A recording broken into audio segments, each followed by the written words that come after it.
I'm resident of Colorwood for YouTube, Joel Sands. I'm joined by Gordon Dymowski and Patrick McCray. We're here to talk some Dark Shadows, episode 968. Chose by Gordon, uh, narrated by Jen Bennett, written by Violet Wells, directed by Leela Swift. And Philip Todd, well, he goes off Widow's Hill trying to get at Jeb Hawks to no avail. Jeb should have been a bullfighter. I'm convinced. What do you think? Well, I think this reconciles a long-standing argument that you and I have had, Joel, because for the longest time we were arguing. You were arguing that Jeb Hawks threw Philip Todd had jumped off of Widow's Hill, and I had argued that Jeb Hawks threw him off Widow's Hill, and it was contentious. I mean, Patrick, we came to blows, and Patrick had to be peacemaker, and he lost most of his so very ineffectually. Yeah, and he lost a lot of his hair because of it. And his beard went all gray. But I think this episode proves we were both wrong. That Philip was like, "Oh, I'm going to get you," and then Jeb's like, "Okay." So Jeb just stood out of the way. You know what? I mean, it's not a complaint. It's like, but you could tell, like, okay, it's this great, it's this great kind of, okay, Jeb just used the guy's Phil Todd's weakness against him. Yeah, that's sort of my opening question to you guys with the opening sequence is, it looked like when they were wrestling around on the ground, did you guys think for a moment that maybe Jeb Hawks was going to flip him over and he was going to go over, or no? I mean, I thought perhaps someone was going to get flipped over. Yeah.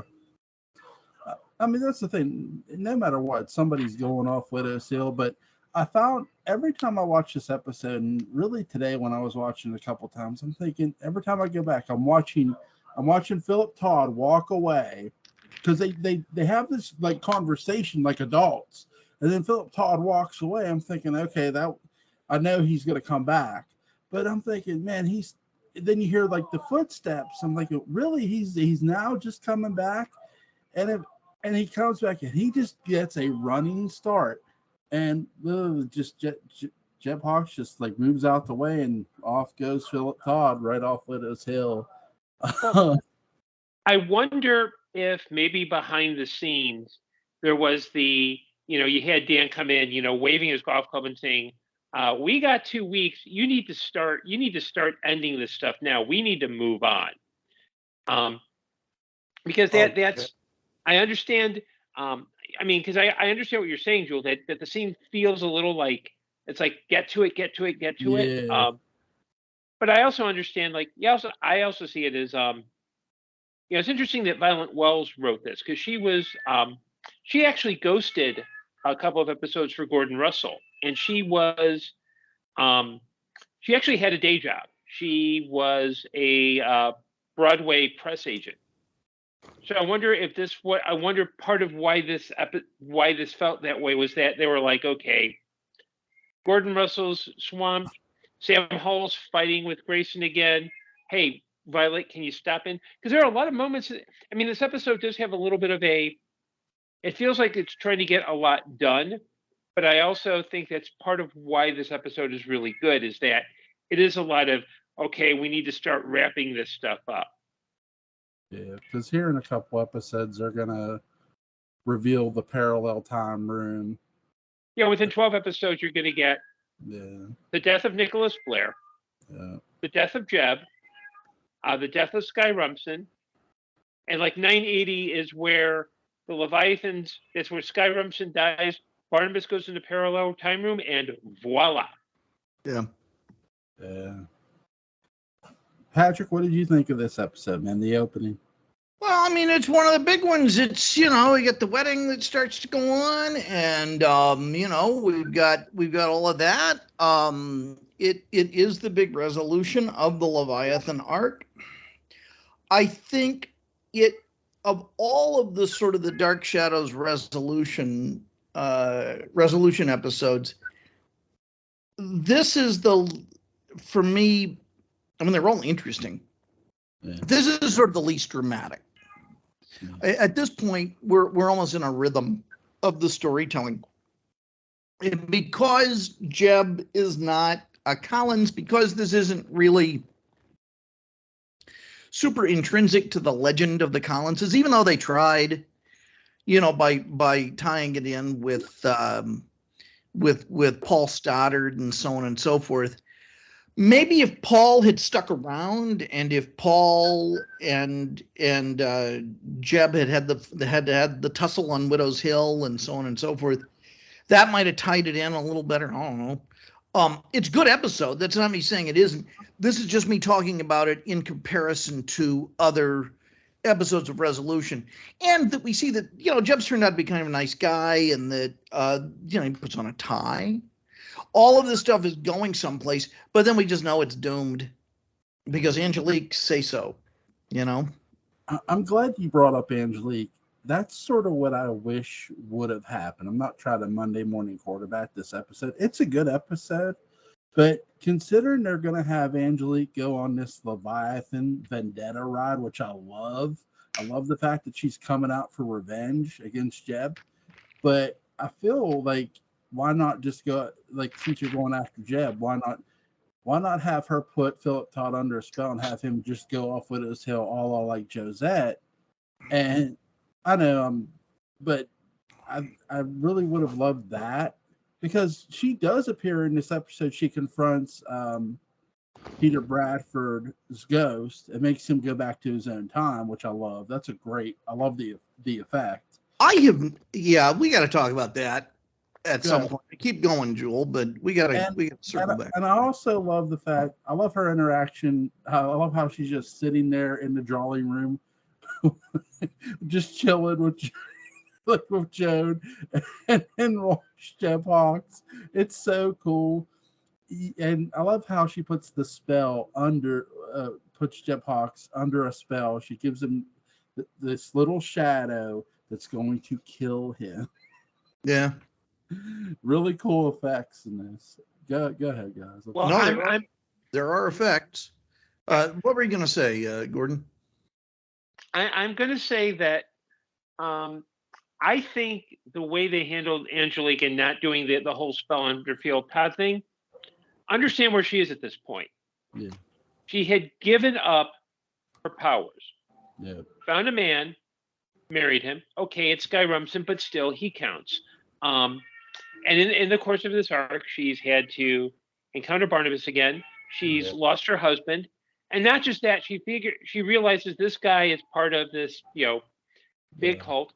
She's not, and when she has that interaction with Jeb, first I want to say, for everyone who says that either the Leviathan arc has nothing worthy, or that Laura Parker did nothing, her only good Angelique acting was before this. The scenes in here with her are pitch perfect. This is a woman who has lost everything, and she's looking at the entity responsible for a lot of it, whether deliberate or is at the center of it. And she's not angry. She's not vindictive. She's angry, but she's not railing. She's basically saying in a very calm voice, look, you decided to do this, and I'm going to make sure you pay.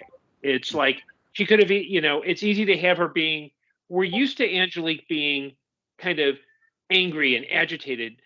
This is where she's calm and deliberate and really scary. It would be like if I were angry with, it's one thing if I were to yell and say, you need to do that. It's another thing if I say, well, one of these days, if you're not careful, I'm going to show up at your front door, Jewel, and I'm going to have a metal folding chair. And after I visit, you will head to the emergency room. And scene. Yeah.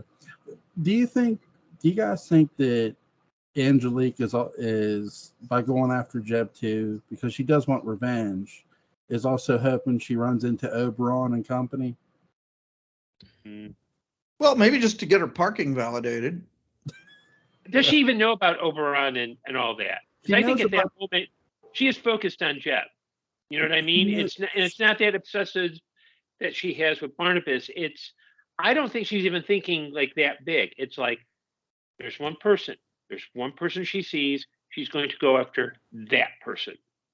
I don't know if she knows their names, but she does know of the Leviathan, because when Barnabas says about the Leviathan, she knows what they are. So it lets me believe she's either heard of them or has had an encounter with them. Well, she's passed the recruitment table at the, conventions and trade expos and things like that, professional courtesy.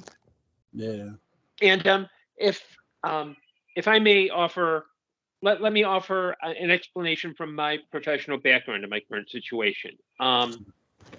I've worked with mobilizing against larger organizations, and as some people in Chicago may know, there was a property management company that purchased my building and terminated everyone's leases, including mine. And there's one person who works for that who we found his picture. And it's very easy to talk about big companies as it's a company. When you say like organization name, people go, oh, wait, how are you going to take them on? But if you focus on one person and put pressure on that person, you then give them a certain amount of responsibility. You're scapegoating in a positive way, but you're also making it clear that I don't think Angelique at this point, her goal at this point is not, I'm going to destroy the Leviathans. Right. Her point is, I am hurting. I gave all this up. You hurt me, and you, Jeb Hawks, are responsible. And if you don't, and you better watch it, Jeb, because if the shadow doesn't get you, I'm going to show up at your front door with a metal folding chair. Metal folding chair, yeah. What's something you love? What's you guys' favorite scene in this episode? I would say where, Angelique, any scene where Angelique's laying into someone. Yeah. When she's giving them a good warning, come on. Or the stuff in and around the wedding is also, that's been a long time coming. Yeah. I like the fact that we get Carolyn. We have this big heartfelt moment between mother and daughter, Carolyn and Elizabeth, and her. Even though she's against the wedding, she doesn't necessarily agree with it in a sense. She sees that her daughter is very happy, and she wants that for her daughter. So she's gonna let the wedding happen, and Jeb and Carolyn are going to be married. So you get this really great moment between mother, daughter, and future son-in-law, Jeb Hawks. My favorite scene, though that I like those scenes, is when Angelique puts the curse on Jeb. It's really, really cool. Just by the fireplace. Awesome scene between Christopher Pennock and Laura Park. Let me ask you something. What was I've seen this before, but man, when all of this stuff starts, when you have this is like, what is up with Peter Bradford and knowing Jeb and Roger or Danielle Roger and how can you bring me back? Bring me up to speed again on how all this fits together, because this is even beyond my. Okay, if I remember the storyline, part of it is that Peter Bradford claimed that Jeb Hawks killed Victoria Winters back in 1790, whatever. I know that's part of it. Yeah. How did Jeb get back to 1795? Well, okay, that's sort of the weird thing, because we do know the Leviathans either can time travel, because they did meet Barnabas in the past, and then they came Jeb the whole time. I know, that's the weird part. Jeb hasn't been with. This is just to be fair, this is the writers writing Victoria off because they couldn't get Alexander to come back. I believe, in my opinion, during the Leviathan arc, or at least at the start of it, is when they were probably negotiating for her to come back. Did they really try and do that at this point? I gotta believe they did, because this is my issue. Why are you even mentioning this character, or even Peter Bradford, for God's sake? I get why you're mentioning Josette. That's a plot point set off in the beginning where they tell Barnabas we have Josette's ghost.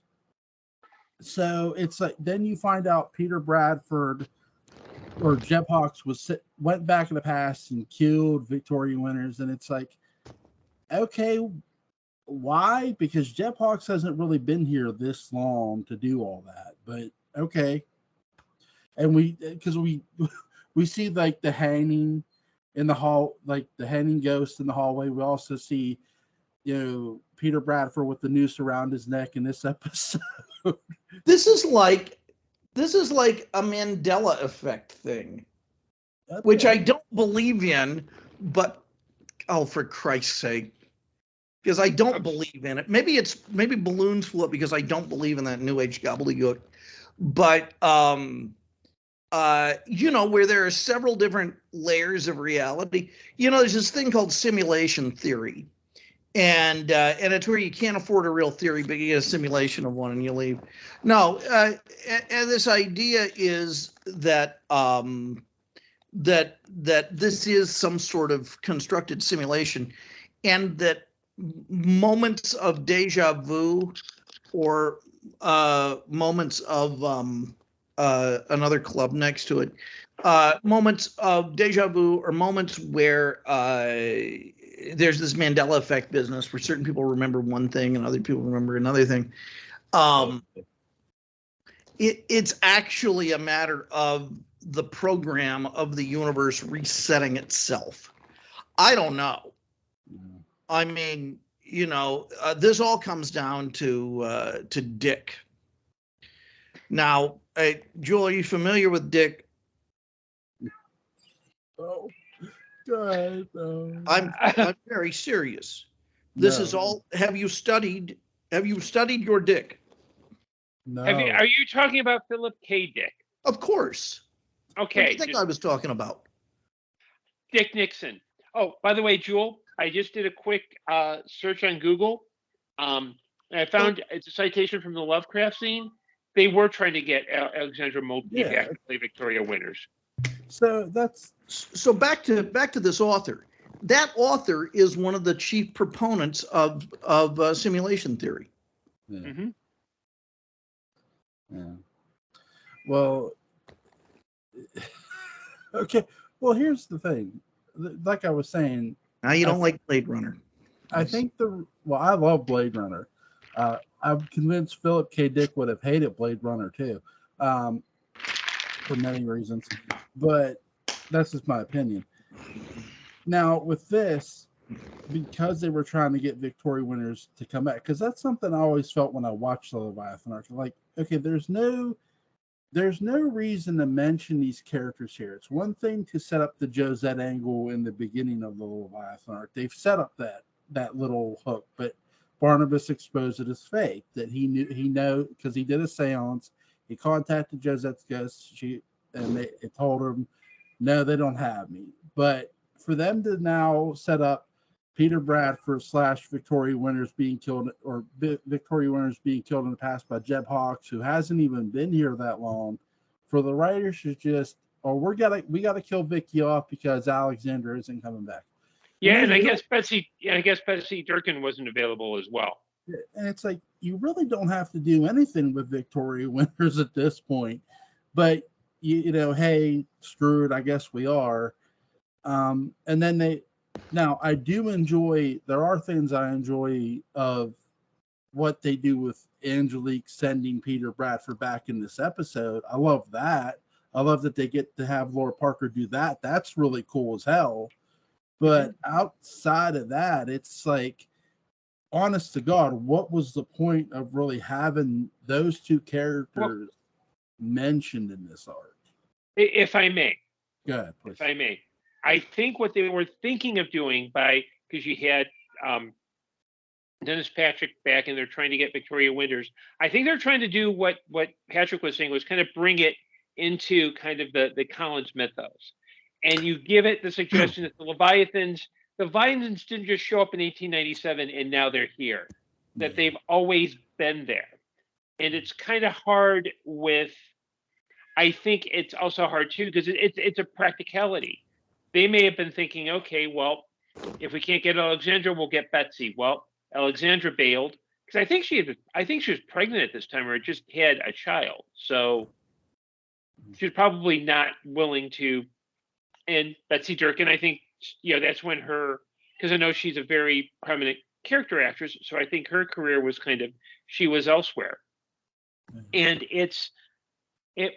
you want this grander sense of context and scope, and it's it's kind of like, I don't know, it would be like if I were to go making detours into, say, other into like other kind of franchises and talking about this. And I think what Shadows was trying to, Dark Shadow at the time, they were trying to put this so that it was like a consistent, at least there's enough of a narrative where you would think about it. It's like the Widows of Widow's Hill. After a certain point, they never brought it up again, but because it was kind of like, okay, we can let that go. And I'm sure that at some point, when you have your own continuity, you're going to bring certain things back.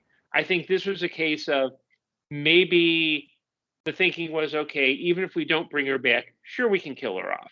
But again, as Mark B. Perry says, nobody saw a body. Yeah. We didn't see a body. Yeah. And are you really going to believe Jeb Hawks? I don't think so. Well, here's the thing. I don't, in my opinion, because when I heard Angelique say that the Leviathans have been around for a long, long, long time, I'm assuming they've been around even before the Collinses set foot in Collinsport. That's something I took away from Angelique's words. Now, she didn't say that exactly. She didn't say, right, well, they've been here since before the Collins. When she says they've been here for a long, long time, me as a viewer, I always looked at, okay, have they been here before the Collinses? I don't like. Well, yeah, that altar is crazy old. Right. Yeah, and it's hard too because they're trying to sandwich a new fact into an existing continuity.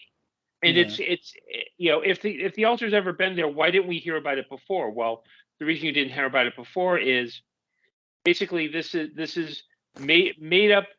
This is all made up with fictional, non-existing, never people.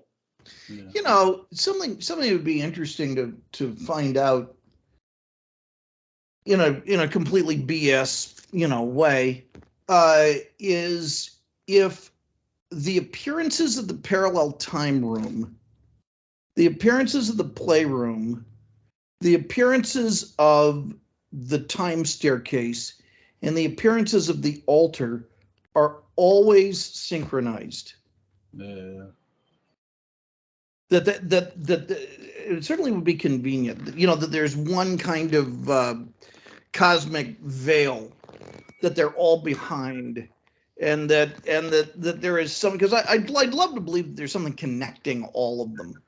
Yeah. Me too. That would be cool as hell.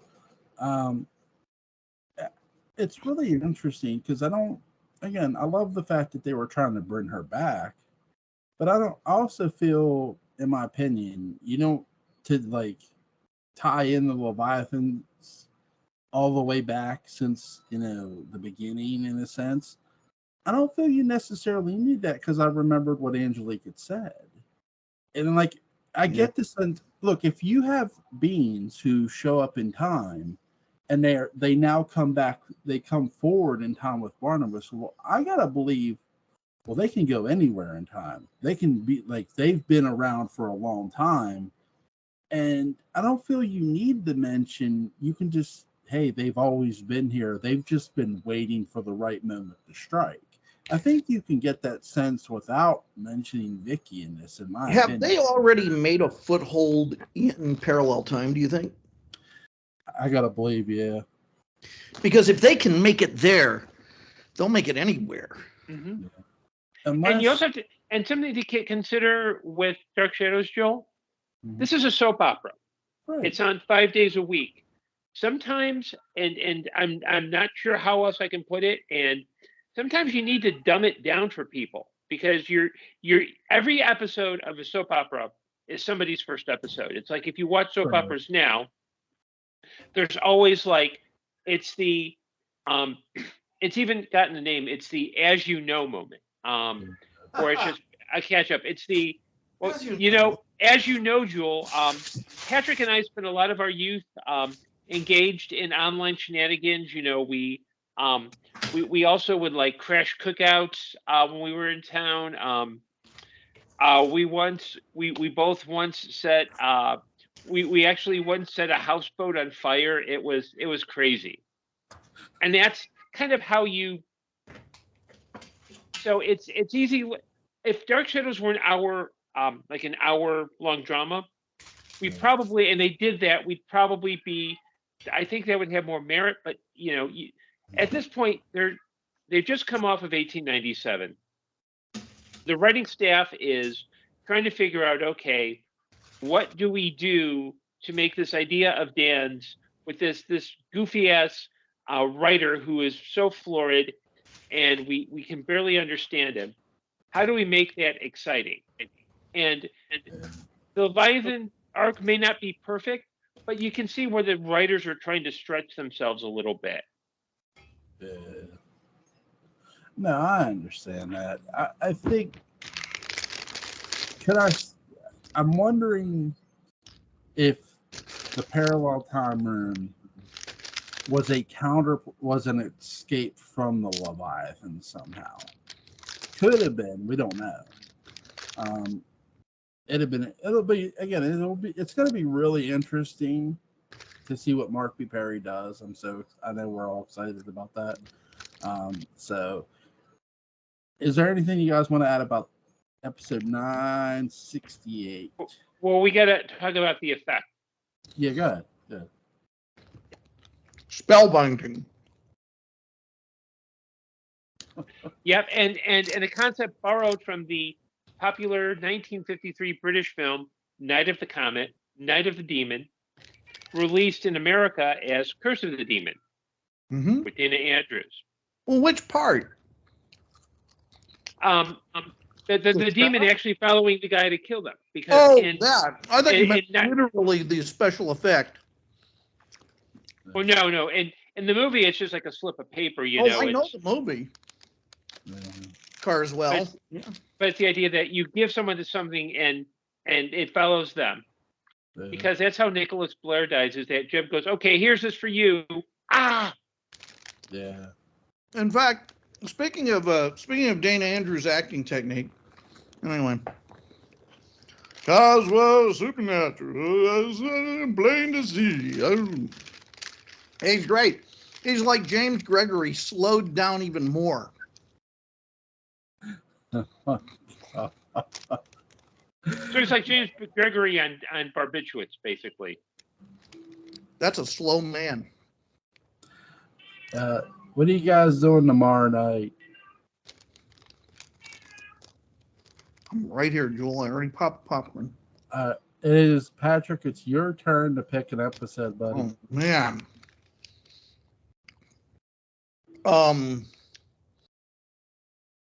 That's true. Yes, it is. Let's do something I'll tell you about in about an hour. Message us in an hour, buddy. Links to Gordon Dymowski's Amazon page will be in the description box. Links to where you get the Dark Shadows Daybook about is going to be in the description box. Go pick it up if you haven't already. Guys, thank you as always for joining me. This is a lot of fun. See you tomorrow night. Anon. See you tomorrow. Bye-bye.